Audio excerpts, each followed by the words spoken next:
What would you do if two strangers in tactical vests walked up to your 7-year-old on your driveway in broad daylight and tried to lead her away while claiming they had the authority to do it? Would you freeze? Would you doubt yourself for a second because they looked official? Or would something inside you snap so hard that you'd be on your feet and running before you even realized you'd moved? Now imagine this. It's a normal weekday afternoon. The school bus has just dropped your kid off.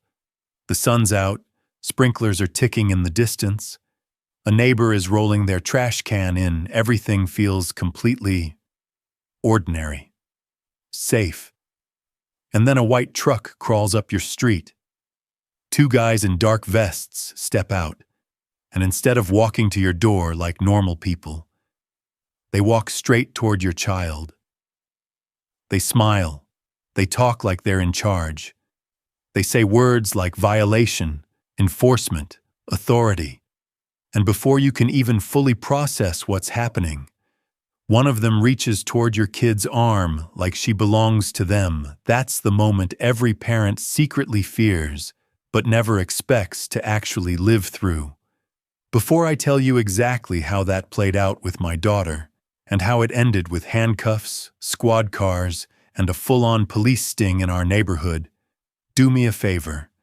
Hit subscribe, tap that like button, and comment below what you think you'd do in that situation.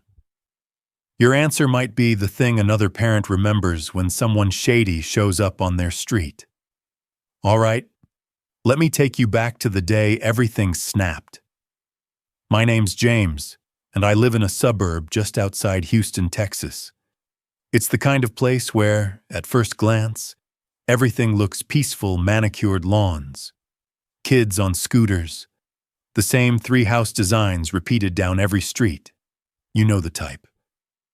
I moved there after my divorce, trying to give my daughter, Sophie, something normal, a stable home.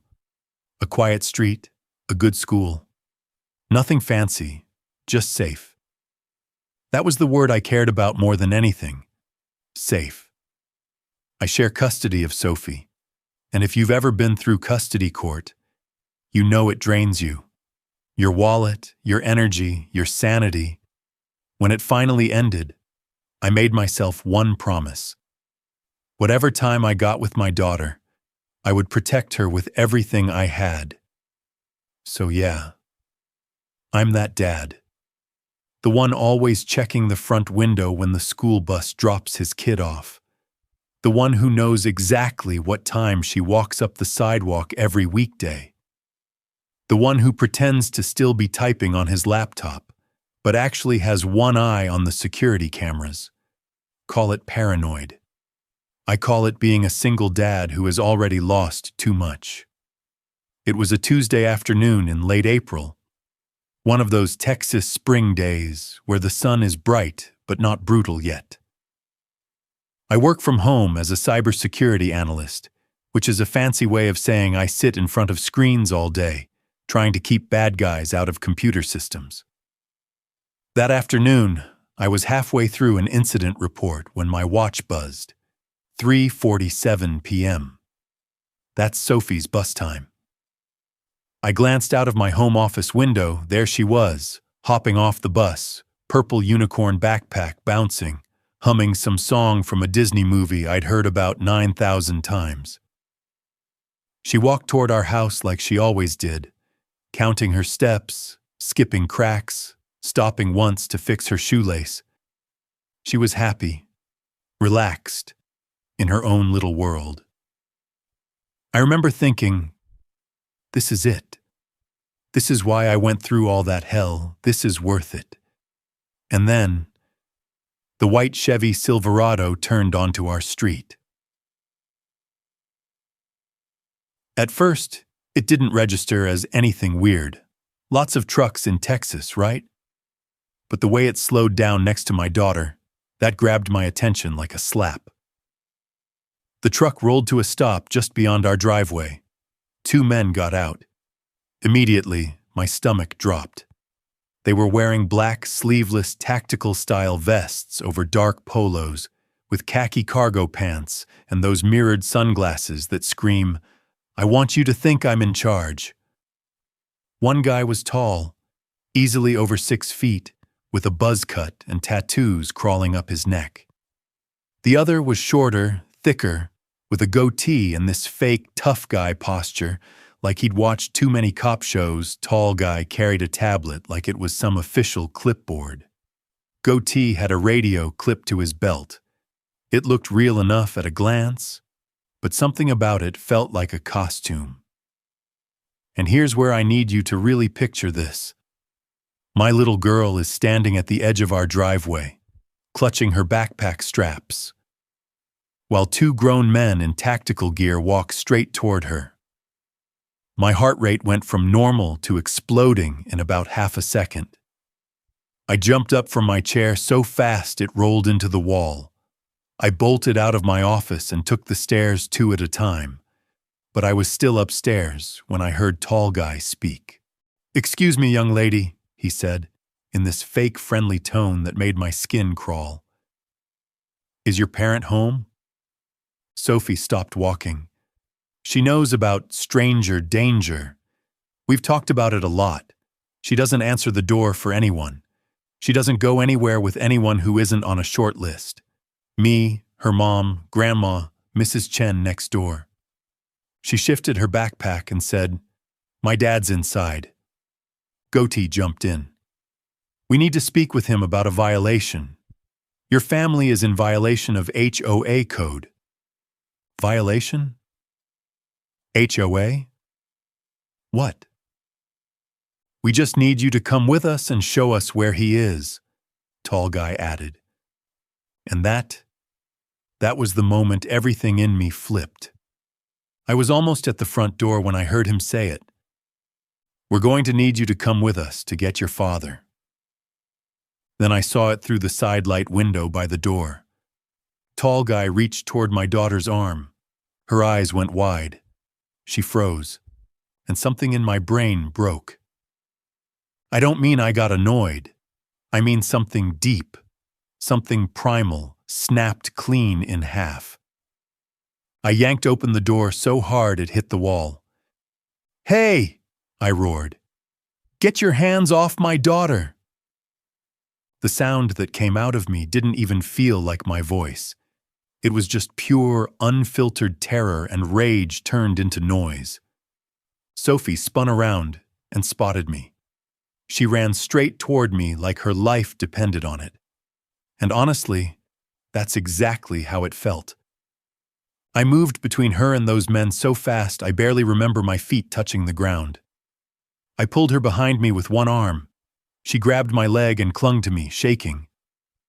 Tall guy actually had the nerve to look offended.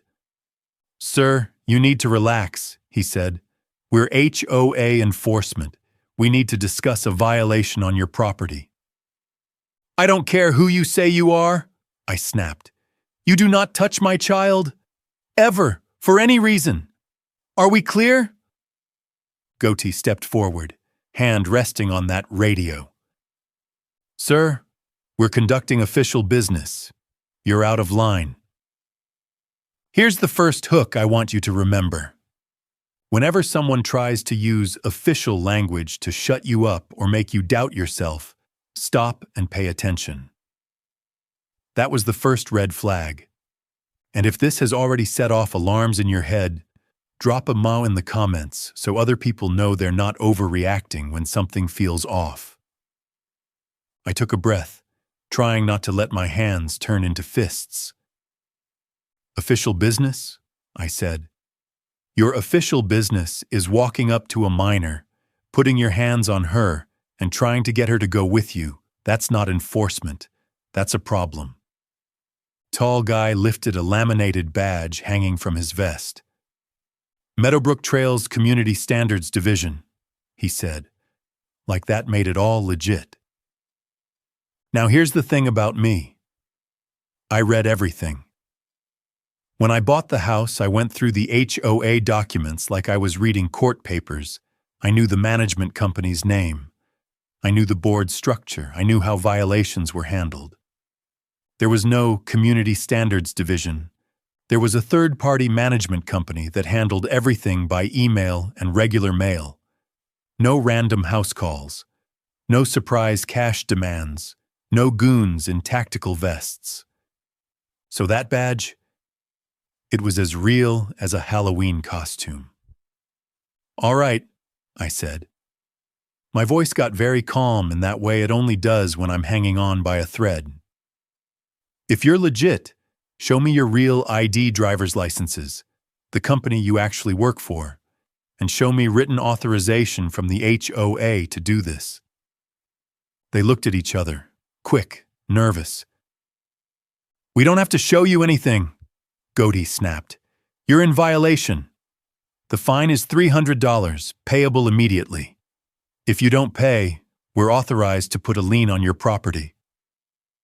That's when Sophie whispered, quietly behind me, "Daddy, I'm scared." If you're a parent, you know that sound. The voice your kid uses when they're trying to be brave, but they're absolutely terrified. That was it for me. I crouched just enough to talk to her without taking my eyes off the men. "Sophie, sweetheart, go inside," I said softly. "Lock the door. Call Mrs. Chen and tell her to come over. Can you do that for me?" She nodded, tears in her eyes. I opened the door behind me and she slipped inside. I waited until I heard the deadbolt click. Then I turned back to the two guys in my driveway. Now there was nothing between us. "Here's what's going to happen," I said very quietly. "You're going to get back in your truck. You're going to leave this neighborhood. And you're never going to speak to my daughter again, not today. Not ever." Within minutes, 2 patrol cars pulled up. Officers stepped out, calm but serious. One of them, Officer Torres, spoke with me while her partner canvassed the area and radioed in the description of the truck and suspects. I pulled up my camera feeds, replayed the whole thing. Them stepping out of the truck, walking up to Sophie, reaching for her arm, claiming to be HOA enforcement, demanding money. The audio was clear. The video was crystal. Officer Torres's jaw tightened as she watched. "Mr. James," she said, "this isn't the first time we've heard about fake HOA enforcers in this area. But this is the first time we've got video of them trying to put hands on a child that changes everything." She turned to Sophie and knelt to her level.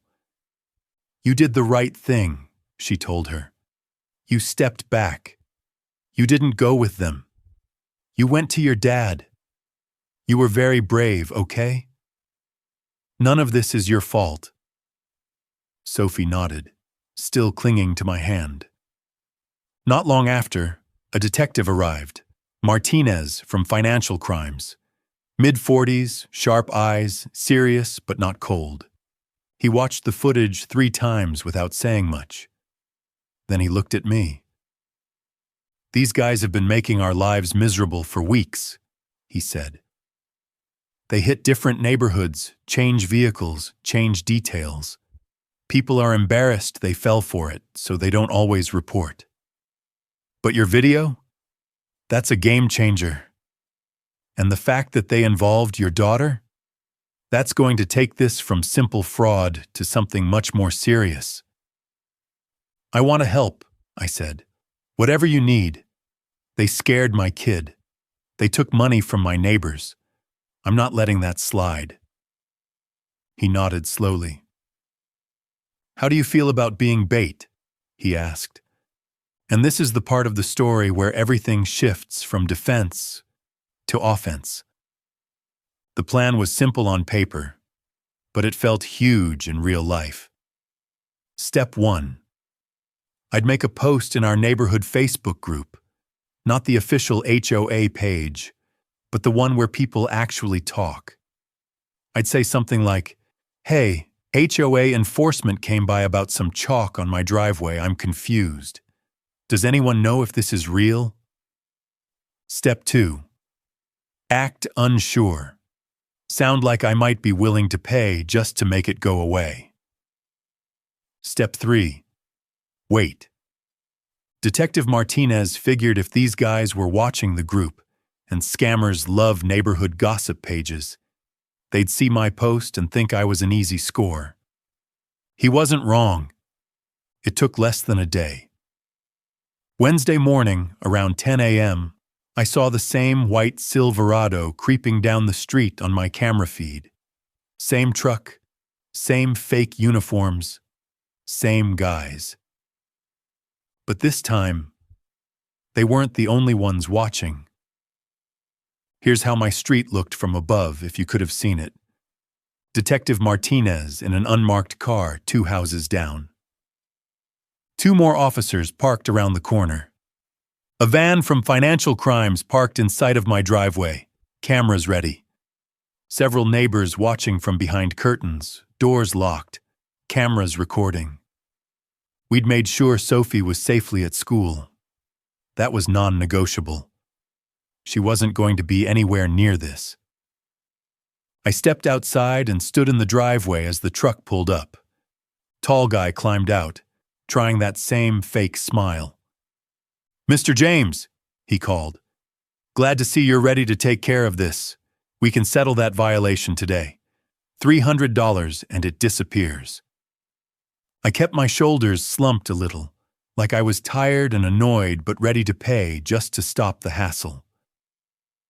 "I just don't want any trouble," I said. I made a post online, but people were giving me different answers. I just want it handled. Hook number 2 for you. Scammers love when you just want the problem to go away. They feed on people who are tired, busy, or scared. Goatee pulled out his tablet again, like he had some official system. "We don't take checks," he said. "Cash or digital payment only. We can do Venmo, Cash App, Zelle, whatever's easiest." Of course, no checks, no paper trail. "Can I at least see the exact code?" I asked. I tried looking it up in the HOA rules and couldn't find anything about chalk. "It's all right here," tall guy said, turning the screen toward me. Section 7.4, subsection B. No temporary decorative markings on community surfaces. "Community surfaces?" I repeated. "My driveway is my property." Goatee rolled his eyes. "According to the covenant, your driveway is part of the community aesthetic zone. We have enforcement authority." "Really?" I said. "That's funny, because I called the actual management company yesterday. You know, the one that really runs the HOA. And they've never heard of a community standards division. They've never heard of you." Everything changed in that 1 second. Their faces hardened. The fake smiles dropped. Goatee's hand went to that radio again. Tall guy stepped a little closer, like he thought if he looked scary enough, I'd back down. "You calling us liars?" he growled. I looked him dead in the eye and said clearly, "I'm calling you scammers, I'm calling you criminals, and I'm calling you idiots for coming back to the same house after you tried to grab my kid." That's when I heard a new voice behind me. "Hands where we can see them," Detective Martinez called out, stepping from his car, badge visible. "Sheriff's office." In seconds, patrol cars turned onto the street from both ends. They boxed in the truck, doors opened, officers stepped out, weapons drawn to a low-ready position. Not pointed at them, but ready. Tall guy and goatee froze. "Ryan Mitchell, Craig Donovan," the detective said, reading from his phone. "You're under arrest for fraud, criminal impersonation, attempted extortion, and attempted unlawful restraint of a minor." He read them their rights as officers cuffed them and walked them to separate patrol cars. I just stood there, watching those fake badges get pulled off, watching those tactical vests, their little power costumes, get bagged as evidence. These guys had strutted around our neighborhood like they owned it, like they could scare little kids and elderly neighbors into handing over cash. And now they were standing in the middle of the street, hands behind their backs, while half the block filmed from their windows. You ever see a bully realize, in real time, that they picked the wrong target? It looks a lot like that. Later that day, Detective Martinez came back by the house to update me. We executed search warrants on their truck and their apartment, he told me. We found records of over 40 families they targeted across several neighborhoods. Total damages, around $68,000. I felt my jaw clench.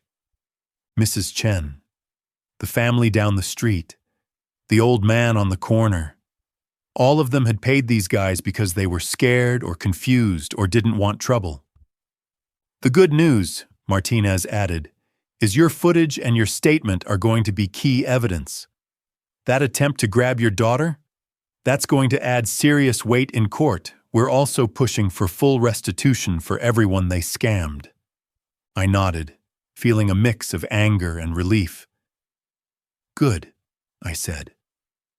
They don't get to just walk away from this.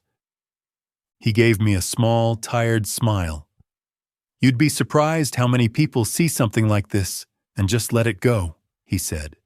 You didn't. You reported it. You documented it. You helped us take them down. That matters. That evening, I picked up Sophie from school like usual. She was quiet on the drive home. Dad? She asked finally. Are those men coming back? I pulled into the driveway, put the car in park, and turned to face her. No, I said. They're not. The police arrested them. They're in jail. They can't come here. They can't bother you. They can't bother Mrs. Chen. They can't bother anybody else in our neighborhood. She studied my face for a second, like she was checking to see if I really believed what I was saying. And you know what? I added. You helped stop them. Me? She frowned. How? Because you did everything right, I said. You didn't go with them. You stepped back. You waited for me. You told me you were scared. That helped us catch them. That was brave. She thought about that for a moment. Can I still draw chalk on the driveway? She asked. I actually laughed that time. A real laugh. The kind that unknots something in your chest. You can draw whatever you want, I said. This is our house, our driveway. No fake standards division gets to tell you that sidewalk chalk is a crime. Over the next couple of weeks, word spread. Our local news ran a story on fake HOA scams.